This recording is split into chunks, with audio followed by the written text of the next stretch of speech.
대해서는 여러분들과 가우스 법칙의 적분형과 미분형에 대해서 설명을 할 거예요. 그런데 어떻게 설명을 할 거냐면 먼저 여러분들한테 전기장을 이용을 해서 하나의 사고실험 모델을 이용을 해서 가우스의 법칙의 적분형이라고 하는 자체를 유도를 할 거예요. 그리고 그 다음에는 전속 밀도라고 하는 개념을 이용을 해서 가우스 법칙의 미분형 형태를 유도를 해낼 거예요.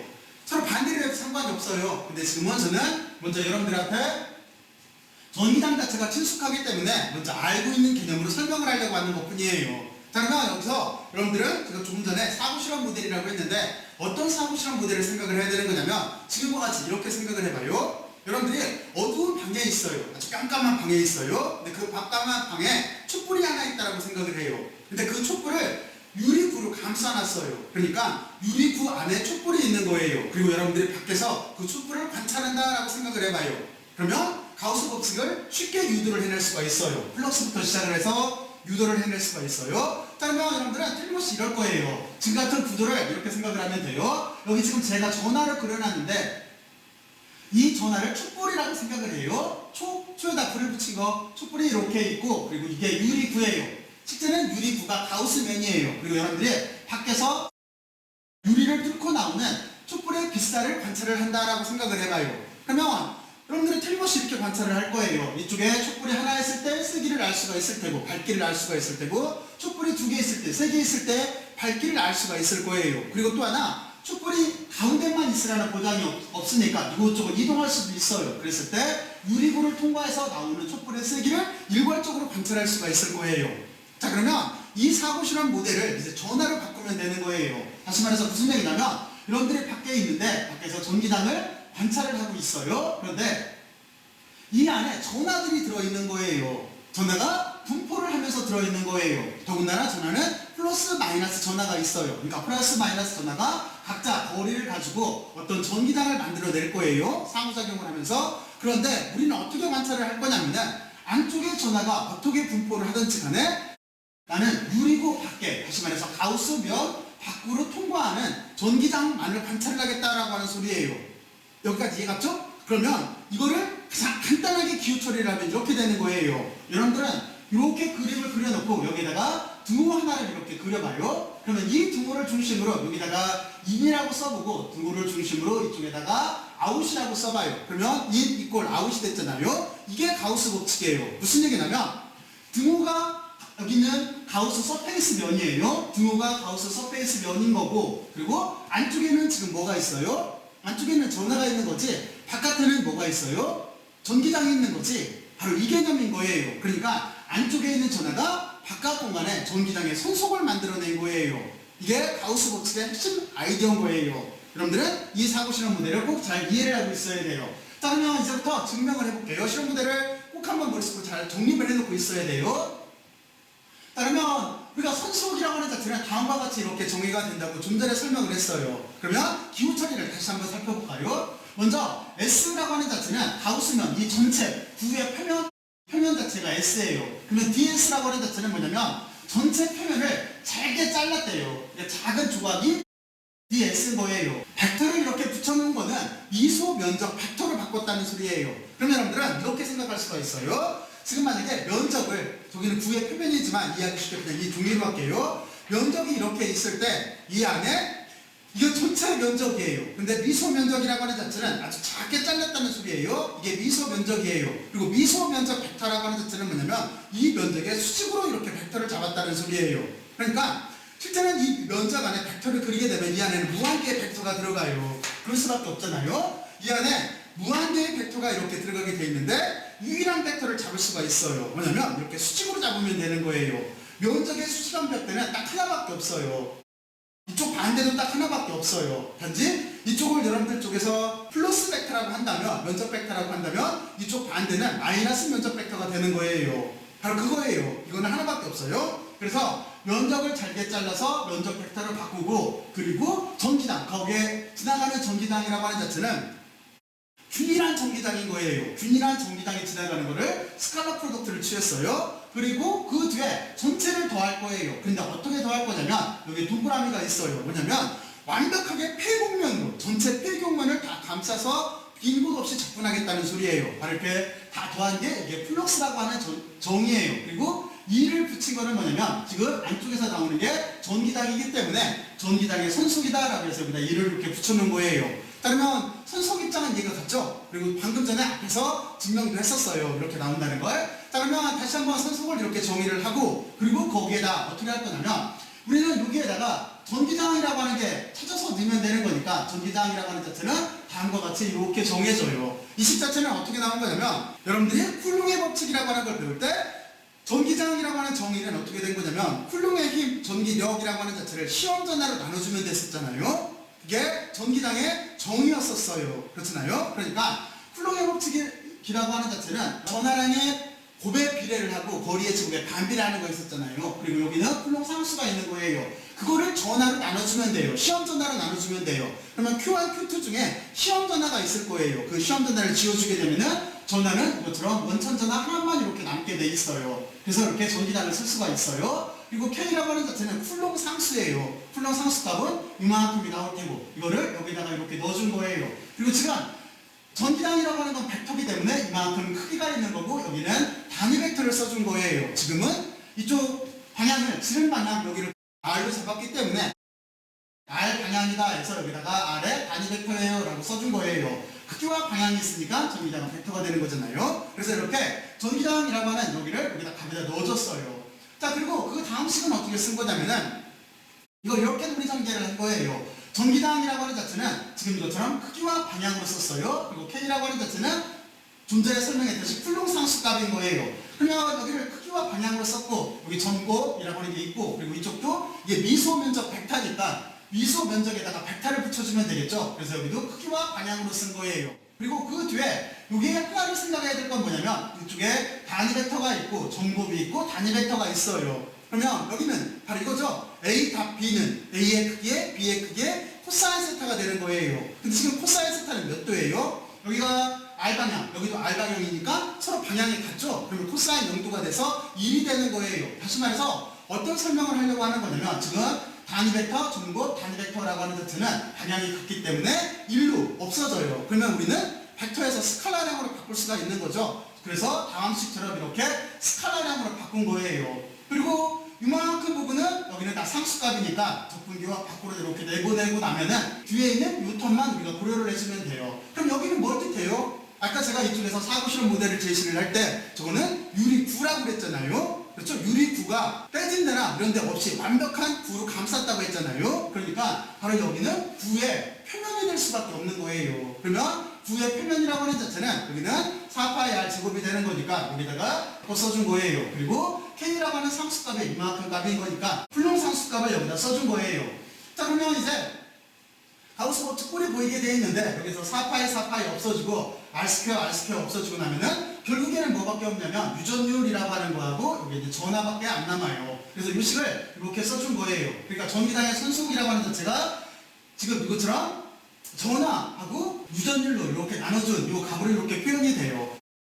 여기에 옆에 보면은 여기가 인이에요. 인이라고 하는 자체는 뭐냐면 안쪽이라는 뜻이에요. 여기 기호 처리를. 왜냐면 아까 제가 여러분들 보고 여기를 등으로 생각하세요 라고 했고 이쪽에다가 인을 쓰고 이쪽에다 아웃을 쓰라고 했어요. 그랬을 때 인이 뜻하는 건 뭐냐면 안쪽에 있는 전하였었어요. 다시 말해서 등호가 가우스면이기 때문에 가우스면 안쪽에 있는 전하라고 하는 의미를 부여를 하기 위해서 그냥 전하를 안쪽에 있는 전하다라고 해서 Q인을 이렇게 붙여준 거예요.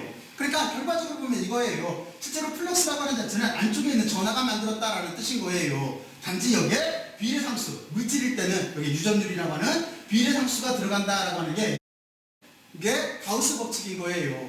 자, 그러면 이만큼 부분, 여기 전기장의 플럭스는 뭐였었어요? 이 앞 PPT에서 증명을 했을 때 여러분들과 공부를 할 때 뭐라고 했냐면 이 식이라고 그랬어요. 그러니까 여기에다가 요각을 대입을 해서 쓰게 되면은 다음과 같이 이렇게 가우스 법칙의 적분 형태를 구할 수가 있어요. 그리고 이 가우스 법칙의 적분 형태가 실제는 맥스웰의 첫 번째 식이 되는 거예요. 이게 맥스웰 방정식의 첫 번째 식이에요. 그러면 이쪽에 있는 이 식은 뭐냐면 제가 아까 설명을 할 때 뭐라고 그랬냐면 여기 전송 밀도하고 전기장 사이에는 유전율만큼의 비례값이 들어가요 라고 했었잖아요. 그러니까 여러분들은 이쪽에서 저는 지금 이 필드로 유도를 했는데 이거를 D 필드로 전송 밀도로 바꾸고 싶으면은 유전율만 없애주면 되는 거예요. 그러면 다음과 같이 이렇게 간단하게 이쪽에 Q, 안쪽에 있는 전하가 전송 밀도를 만들었다라고 하는 개념으로 이렇게 바뀌게 돼 있어요. 그러니까 산수식을 기억하려고 하면 안 돼요. 여러분들은 이렇게 생각을 해야 돼요. 이 유전율 문제는 이쪽은 뭐냐면 물질에서 유전율을 고려를 하겠다는 뜻이에요. 근데 여기는 무슨 뜻이냐면 그런 거 다 나중에 고려를 하고 여기에서는 순수한 장만을 필드만을 논하겠다는 뜻인 거예요. 그리고 나중에 가서 물질 내에서 전기장을 다룰 때 그때 유전율을 고려를 하면 되는 거예요. 그래서 우리는 당분간은 DPD 입장으로 전기장 문제를 계산을 할 거예요. 전송 밀도 문제를 풀 거예요. 자, 그러면 여러분들은 여기까지 이렇게 된다라고 하는 자체를 자, 지금부터 머릿속으로 다시 한번 생각들을 해보세요. 스스로 정리를 해야 돼요. 스스로. 자, 그러면 여기서 제일 중요한 건 뭘까요? 제일 중요한 건 여기는 사고 실험이에요. 이 사고 실험 모델을 여러분들이 심도 있게 생각을 해서 잘 이해를 하고 있으면 가우스 법칙이라고 하는 이거는 금방 유도를 해낼 수가 있어요. 다시 한번 얘기하지만 절대로 산수식에 신경 쓰면 안 돼요. 그러니까 가우스 법칙은 여기는 사고 실험 모델을 이해를 하고 등호를 그려요. 그리고 여기다 인하고 아웃을 써요. 그래서 안쪽에 있는 전하가 등호가 가우스면인 거고 안쪽에 있는 전하가 바깥 공간에 전기장에 선속을 만든 거예요. 그 뜻인 거예요. 안쪽에 있는 전하가 선속을 만든 거예요. 자, 그러면 여러분들은 가우스 법칙의 적분 형태라고 하는 거를 이해를 했어요. 자, 그러면 이제 미분 형태에 대해서 생각을 해보죠. 자, 그러면 미분 형태라고 하는 자체는 뭐부터 시작을 하면 되는 거냐면 우리가 사고 실험 모델을 통해서 전기장의 플럭스에 대한 가우스 법칙을 이해를 했어요. 그리고 이거를 가지고 전송 밀도라고 하는 개념으로 바꿔놨어요. 그러면 이 전송 밀도로 바꾸는 이 식부터 시작을 해서 미분형을 유도를 해보죠. 그럼 조식을 따다가 여기다가 이렇게 써놨어요. 자, 그러면 여기서도 똑같아요. 여기서도 어떤 걸 먼저 정의를 해야 되는 거냐면 안쪽에 있는 전하라고 되어 있는데 이 안쪽에 있는 전하라고 하는 자체는 실제 이 안을 생각을 하면은 촛불이 여러 개가 있을 수도 있고 그리고 촛불이 일렬로 있거나 또는 평면으로 있거나 이렇게 될 수도 있지만 촛불이 그냥 공간상의 분포를 할 수도 있잖아요. 촛불을 만약에 뭐 촛대 같은 걸 이용을 해서 쭉 꽂아놨다라고 한다면 공간상 분포를 할 수가 있잖아요. 그러니까 틀림없이 여기에 있는 초 또는 여기 있는 전하라고 하는 자체는 최적을 가지고 있을 거예요. 그래서 우리는 초전하라고 하는 자체는 어떻게 생각할 수가 있냐면 요 V라고 쓰는 게 최적전하 밀도예요. 최적전하 밀도를 부피에 대해서 다 적분하게 되면은 전체 전하를 구할 수가 있을 거예요. 그러니까 이쪽을 이렇게 최적이라고 하는 걸 고려를 해서 총전하 입장으로 이렇게 바꿔 써준 거예요. 그거를 답에다 대입을 해서 다음 식으로 넘어간 거예요.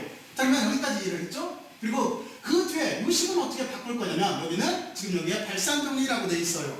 자, 그러면 발산 정리를 이용해서 바꿀 거예요. 그러면 발산 정리가 뭔가 하는 거를 여러분들이 지금 다시 한번 생각들을 한번 해보세요. 발산 정리가 뭐였는지 떠올라요? 발산 정리라고 하는 자체는 여러분들은 어떻게 생각을 하면 쉽냐면 물론 여기 유리구로도 생각을 할 수가 있는데 이거보다는 여러분들이 이번에는 유리구가 아니라 육면체를 생각을 해요. 유리로 만든 육면체를 생각을 해요. 그리고 그 안에다가 촛불을 넣었다고 생각을 해봐요. 그러면 이렇게 생각할 수가 있겠죠. 그 촛불은 하나의 면을 보게 되면은 육면체에 있는 면 중에서 일부 면이라고 한다면 틀림없이 여기에는 초에서 촛불은 여기 뚫고 나올 거예요. 그러면 이거는 플럭스 개념인 거예요.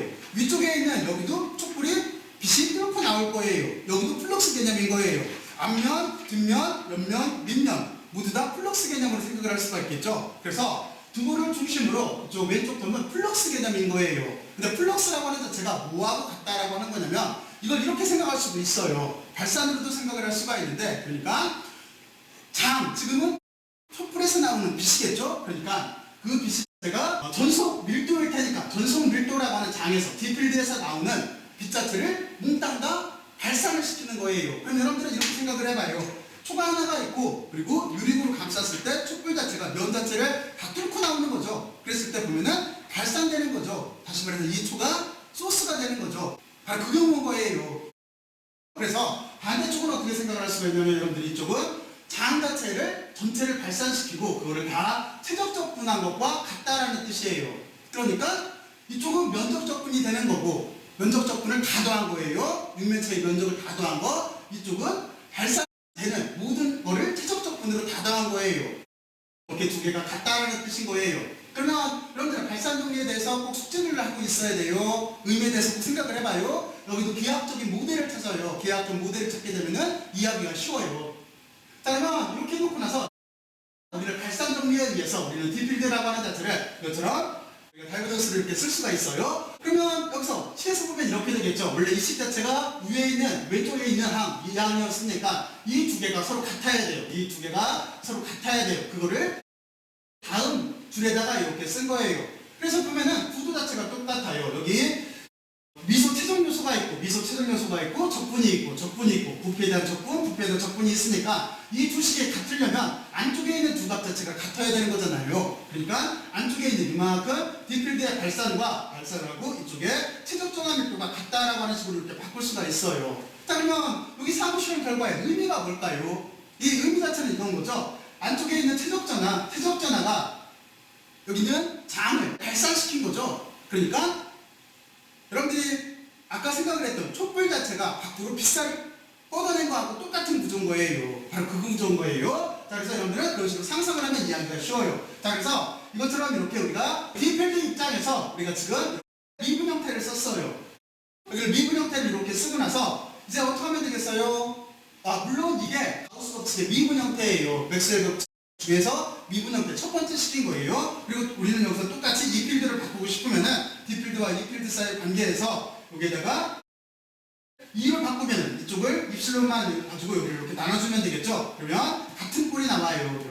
이쪽은 물질의 유전율을 고려하지 않은 형태, 여기는 물질의 유전율을 고려한 형태로 이렇게 나오게 돼 있어요. 그래서 우리는 지금까지 가우스 법칙의 적분형과 미분형을 이렇게 알아봤어요. 자, 그러면 여러분들은 여기를 한번 정리를 해봐요. 저쪽은 여러분들이 사고 실험 모델을 꼭 한번 이해를 해야 되는 거고, 그리고 여기는 논리전개를 할 때 발산 정리가 도대체 뭘 뜻하고 있구나 라고 하는 거를 여러분들이 꼭 한번 생각을 해봐야 돼요. 이 두 가지만 생각을 하고 있으면 가우스 법칙의 미분형과 적분형은 여러분들이 쉽게 유도를 할 수가 있어요. 쉽다고 생각하면 쉬워지는 법이에요. 단지 이거를 아무 의미 없이 숫자로 보면은 그때부터 골치 아파져요. 그러니까 자꾸 이해하려고 노력을 해요. 자, 그러면 여러분들이 여기까지 잘 이해를 했을 거라고 생각을 하고 이제 다음 장으로 넘어갈게요. 의미들을 꼭 생각을 해봐요.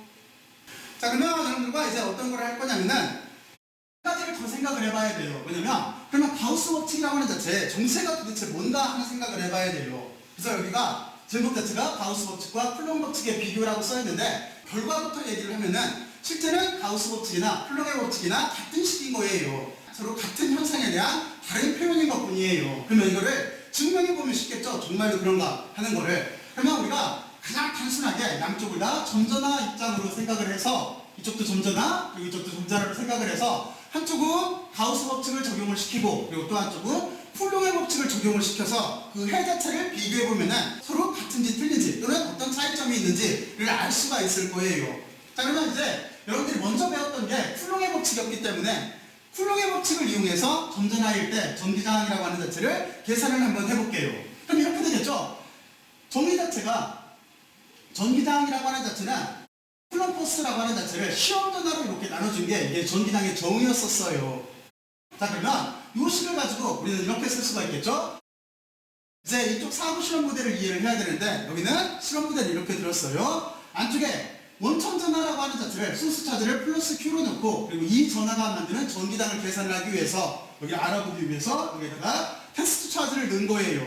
근데 테스트 차지를 플러스로 줬어요. 그러면 틀림없이 이 전화 때문에 밀려서 청력으로 이렇게 밀려나갈 거예요. 만약에 테스트 차지를 마이너스 전화를 넣었다라고 한다면 안쪽으로 끌려가겠죠. 그러니까 이것처럼 전화 문제에서는 인력도 있고 청력도 있어요. 근데 이제 중력일 때는 어떻게 되겠어요? 제가 여기 있는 것처럼 중력장을 알고 싶으면 지구가 만드는 중력장을 알고 싶으면 시험 입자를 넣으면 되는 건데 지금 여기 소프트볼도 아래쪽으로 떨어질 테고 지금 테니스 공도 아래쪽으로 떨어질 테고 그렇죠? 그리고 쇠구슬도 아래쪽으로 떨어질 거예요. 이쪽에는 입자를 어떤 걸 넣든지 간에 인력밖에 없어요. 하지만 여기는 인력과 청력이 있을 수가 있어요. 여러분들 먼저 이 점을 이해를 하고 있어야 돼요. 그리고 이제부터 우리 논리전개를 들어가죠. 자, 그래서 쿨롱의 힘이라고 하는 자체는 쿨롱이 측정된 거는 전하 사이의 크기에 비례를 하고 그러니까 두 전하를 이렇게 곱한 거에 비례를 하고 거리의 제곱에 반비례하게 돼 있어요. 그리고 상수값이 이렇게 들어가요. 그러니까 여기 쿨롱의 힘, 전기력이라고 하는 자체가 이만큼인 거예요. 그리고 전기력 자체가 벡터이기 때문에 여기는 벡터로 이렇게 써준 거예요. 지금도 R방향이기 때문에 단위 벡터를 붙여준 거예요. 그리고 여기를 시험 전화로 나눠줘야 돼요. 시험 전에 전기량이라고 하는 자체를 대문자 Q0로 줬어요. 그러니까 여기를 대문자 Q0로 이렇게 바꿔줄 거예요.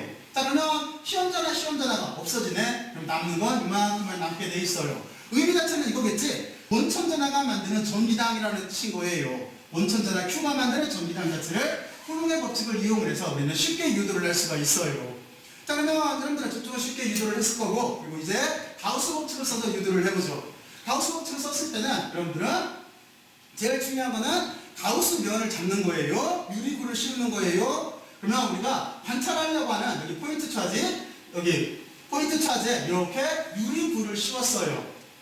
그리고 우리는 바깥에서 관찰을 하는 거예요. 그러면 좀 전에 유도했듯이 식자체는 이렇게 될 거예요. 안쪽에 있는 전하가 전기당의 선속을 만든 거예요. 여기가 선속이잖아요. 그리고 전기당 입장으로 썼을 때는 이만큼 비례값 자체가 유전율만큼의 비례값 자체가 들어가게 돼 있어요. 그러면 가우스 법칙을 이렇게 쓰고, 지금 입장에서 보게 되면은 전기당은 미소 면적 자체를 지금 직각으로 뚫고 나오고 있고, 미소 면적 벡터도 여기서 직각으로 뚫고 나오고 있을 거예요. 구의 표면을. 그래서 서로 방향이 같아요. 그러니까 여기를 저 부분을 스칼라량으로 쓴 거예요.